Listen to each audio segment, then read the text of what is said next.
ایک میم ہم نے یہ بھی چیز دیکھی ہے کہ یہ جو اسیب وغیرہ ہوتے ہیں، جو سایہ ہوتا ہے، بعض افراد کو نہیں ہوتا لیکن مینٹلی طور پہ وہ ان کو محسوس کرتے ہیں. اگر ہم کسی عالم کے پاس جانے کے بجائے جیسے لوگوں سے رابطہ کریں تو کتنے فیصد چانسز ہے کہ بندہ ریکور کر جائے؟ میں کہتی ہوں کہ 90% چانسز ہے ریکور. یہ مائنڈ سیٹ کی بات ہے.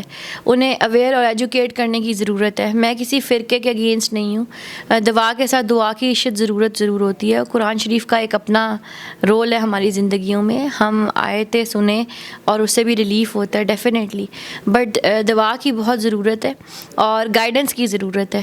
یہ صرف گیم آف نروز ہوتا ہے. تو ہم 90% مجھے یقین ہے کہ ماشاء اللہ مستفید ہوتے ہیں لوگ. لاسٹ میں دیکھنے والے کو آپ کوئی ٹوٹکا دینا چاہیں جو ڈپریشن کا شکار ہیں، وہ اپنی لائف کو کیسے بڑھا سکتے ہیں تاکہ وہ آپ کے پاس آئیں؟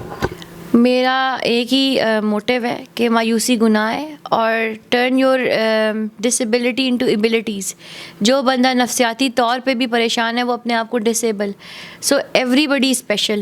سو مایوس نہ ہو، کیونکہ ہر مشکل کے بعد اللہ تعالیٰ نے کہا آسانی ہے.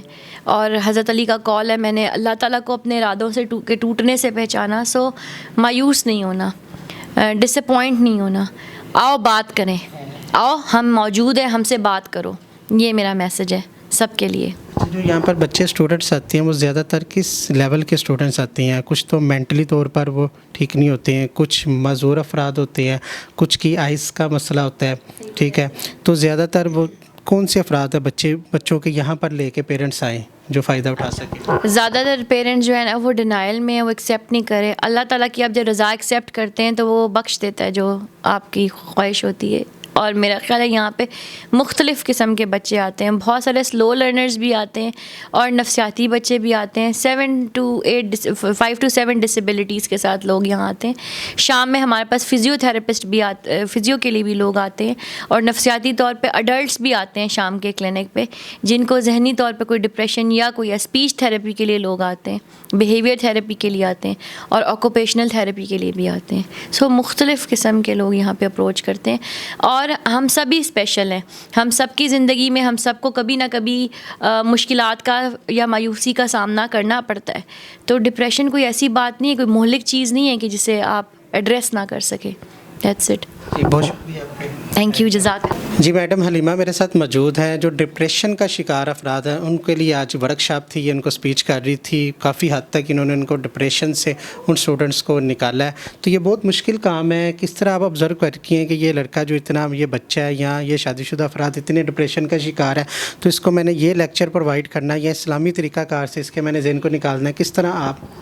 اچھا، اصل میں یہ کہ میرا نا جو ایکسپیرینس ہو چکا ہے تقریباً 18-19 سال کا ہو چکا ہے. تو اس لیے آپ کو پتہ ہے جب انسان زیادہ ورک آؤٹ کرتا ہے کسی کام پہ تو اس کی آبزرویشن زیادہ ہو جاتی ہے.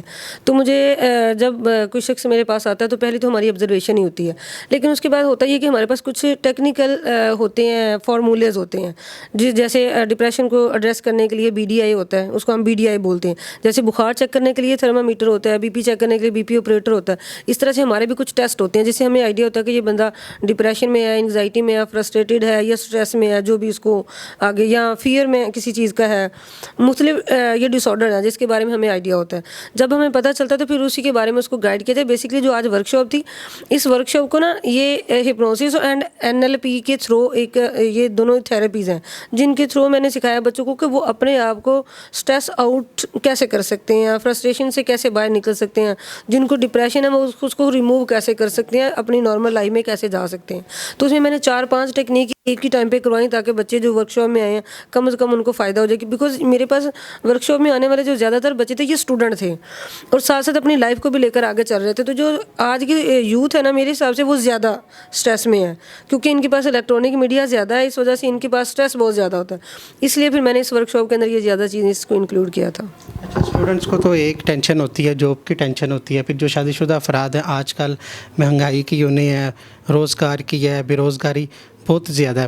تو یہ دونوں کو کس طرح آپ مینیج کرتی ہیں کہ یہ مثلاً کہ ایک بندے کے پاس روزگار ہی نہیں ہے، وہ مینٹلی طور پہ ڈپریشن کا شکار ہے، تو وہ کس طرح نکلے گا اپنے روزگار کے لیے جائے گا؟ اچھا اس میں یہ ہے کہ ڈپریشن کی کچھ ہوتی ہیں سٹیجز ہوتی ہیں, ٹھیک ہے, مائلڈ, ماڈریٹ اینڈ سیویئر. کچھ کو بارڈر لائن ہوتا ہے, میں بارڈر لائن کاؤنٹ کرتی ہوں جس کو ہلکا پھلکا ہوتا ہے. لیکن یہ کہ وہ ڈپریشن جو انسان کی ڈیلی لائف میں روٹین میں جو اس کی ڈیلی کی زندگی ہوتی ہے, جو اس کی روٹین ہوتی ہے, اس میں جو خلل نہ ڈالے, اس کو ہم ڈپریشن نہیں کہتے. وہ ایک عام زندگی, اس کو اداسی کہہ سکتے ہیں, پریشانی کہہ سکتے ہیں, لیکن ڈپریشن نہیں. ہم ڈپریشن اس کو کہتے ہیں جس کے اندر 14 دن مسلسل پریشانی, مایوسی اور اداسی رہے اور اس کی زندگی میں دلچسپی نہ رہے, اس کو ڈپریشن ہوتا ہے. ویسے ہم ڈپریشن ایویں ہی بول دیتے ہیں ورڈ, لیکن ڈپریشن سم تھنگ ڈفرینٹ ہے.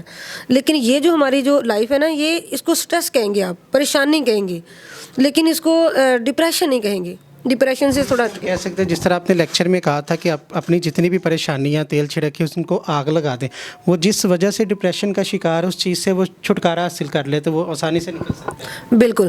اچھا اس میں نا جو میں نے ٹیکنیک جس طرح کروائی تھی نا کہ پریشانیوں کو اکٹھا کریں, پوٹلی بنائیں, جمع کریں, اس کے اندر پیٹرول چھڑکیں اور اس کو آگ لگا دیں. مطلب کہ اس کو پریشانی جاب کی نہیں ہو رہی ہوتی اس ٹائم پہ اس کو جو پریشانی وہ فیل کر رہا ہوتا ہے وہ یہ ہوتا ہے کہ جو اپنے ارد گرد کے لوگوں کی جو باتوں کو فیل کر رہا ہوتا ہے کہ کسی کے گھر میں راشن نہیں ہے, بیوی کچھ کہہ رہی ہے, بہن کچھ کہہ رہی ہے, ماں کچھ ظاہر ہے شادی شدہ لائف میں یہ بڑی چیزیں ہوتی ہیں. پھر وہ ان باتوں اور ان چیزوں, ان پریشانیوں کو وہ ختم کر کے مطلب کہ وہ آگ لگا رہا ہوتا ہے. تو جب وہ آگ لگاتا ہے تو وہ ریموو کرتا ہے ان چیزوں کو, تو پھر دوبارہ فریش ہو جاتا ہے. فریش ہوتا ہے تو وہ اپنے کام کے لیے نکل سکتا ہے. جی ناظرین, LKF فاؤنڈیشن میں ہم موجود تھے جہاں پر ڈپریشن کے جو شکار افراد ان کا علاج کیا جاتا ہے, فزیو تھراپی یہاں پر کی جاتی ہے. یہاں پر جو ڈسیبل بچی ہیں ان کو یہاں پر فری تعلیم بھی مہیا کی جاتی ہے. تو آپ اگر یہاں پر رابطہ کرنا چاہیں, کوئی بھی مسئلہ مسائل ہے آپ اس کو حل کروانا چاہیں, تو یہ اسکرین پہ نمبر آ رہا ہے, آپ میڈم سے رابطہ کر سکتے ہیں. یقیناً آپ کی جتنی بھی پریشانیاں یہاں پر دور کی جائیں گی. آج کا پروگرام آپ کو کیسا لگا کمنٹ سیکشن میں اپنے خیالات کا اظہار ضرور کیجیے گا. اسی کے ساتھ اپنے میزبان حافظ خرم شہزاد کو دیجیے گا اجازت. اللہ نگہبان.